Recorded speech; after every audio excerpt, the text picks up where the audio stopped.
Today's video is about a movie called The Old Guard. Watch out with spoilers ahead.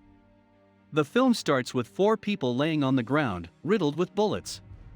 We hear the voice of Andy saying how tired she is of all this. Sometime earlier, Andy meets with one of her partners, Booker, in Morocco. They join their other partners, Joe and Nikki. The four of them are immortal assassins who have lived for centuries. They are so devoted to staying hidden that Andy must discreetly erase a picture that a group of women took that she is seen in.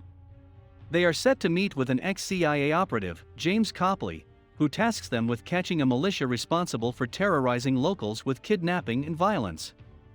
The team accepts the mission and is flown to South Sudan. As they gear up and enter the base, they quickly realize they were set up before the militia in question steps out to mow them all down with bullets, leading to the intro scene. The four lay bleeding until their powers allow them to push the bullets out and heal quickly. The militia is surprised, but have little time to react further as the team starts killing them, with Andy wielding her axe against the mercs. They spot a camera and figure that Copley had set it up to expose their secret. Andy destroys the camera, and the four escape and resolve to stick together to find Copley. In Afghanistan, a team of US Marines head into a base to rescue women who are being held captive by a terrorist leader. Niall Freeman leads the team in, and one of the women directs her to the target. Niall and her partners head in and shoot at the target. She tries to stop his bleeding to take him in alive, but he grabs a knife and slashes her throat. Niall's partner Dizzy goes to tend to her wound as Niall appears to lose consciousness. As this happens, the four assassins experience the same vision of Niall together, realizing that there is another like them that is out there. They change course and head to find her.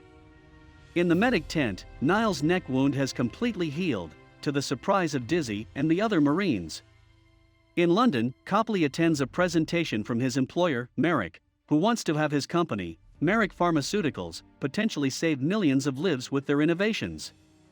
Copley shows Merrick the footage of the assassins after the mission, and while he is impressed, Merrick wants hard physical proof for his experiments. Niall is alienated by her teammates after the incident, and she is told she is to be sent to Germany for more tests, despite her objections. Before she is taken, Andy intercepts her and knocks out the other soldiers before taking Niall with her. On the drive, Niall tries to escape, and Andy steps out to shoot her in the head. Up until this point, Niall thought she might have been dreaming, but she now realizes that she really cannot die. They make it to an airbase where a pilot takes them to France. After Andy falls asleep, she finds that Niall tied her arm to the plane, and is trying to force her and the pilot at gunpoint to land the plane.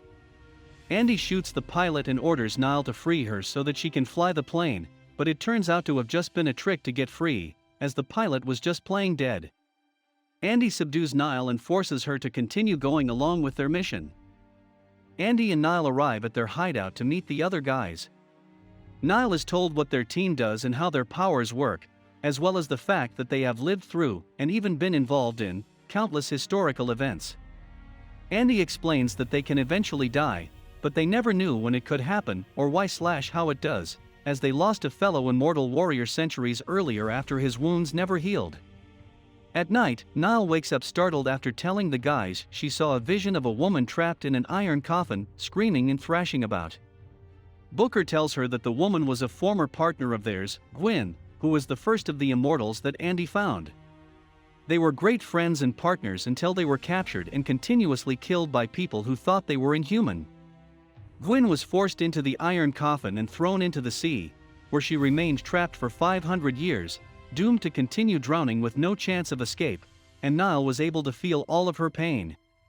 Later on, the hideout is attacked by some mercs working for Merrick. Booker is incapacitated with an explosive, and his wounds take longer to heal, while Joe and Nikki are captured. Andy finds some of the men and kills them before she escapes with Niall and Booker.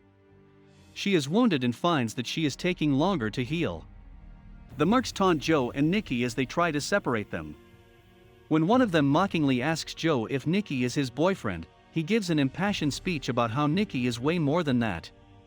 They kiss before the goons pull them apart.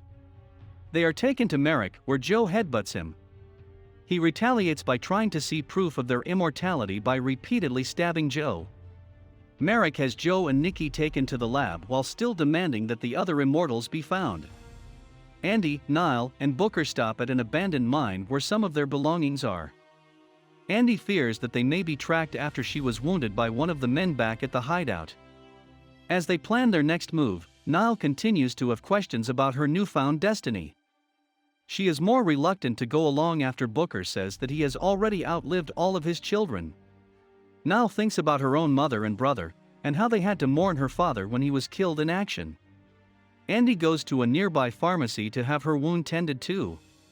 Later, as they proceed to carry on their mission, Niall decides to back out and spend whatever time she has left with her family, and Andy lets her go. However, Niall later finds a gun clip in the trunk of the car, realizing Booker intentionally gave Andy an empty gun. Andy and Booker track down Copley and move in to get him, but Booker reveals his alliance with Copley and shoots Andy in the back. He justifies his betrayal by saying that Merrick may have found a way to end their immortality so that they can die peacefully. Booker then notices that Andy is still not healing as quick as she was.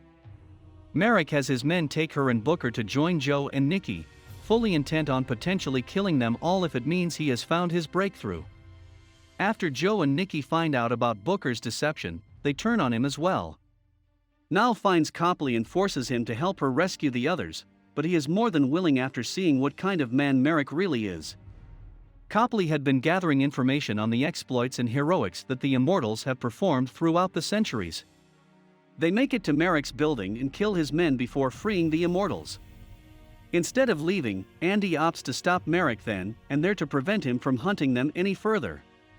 After killing another slew of mercenaries, Merrick finds Andy and Niall.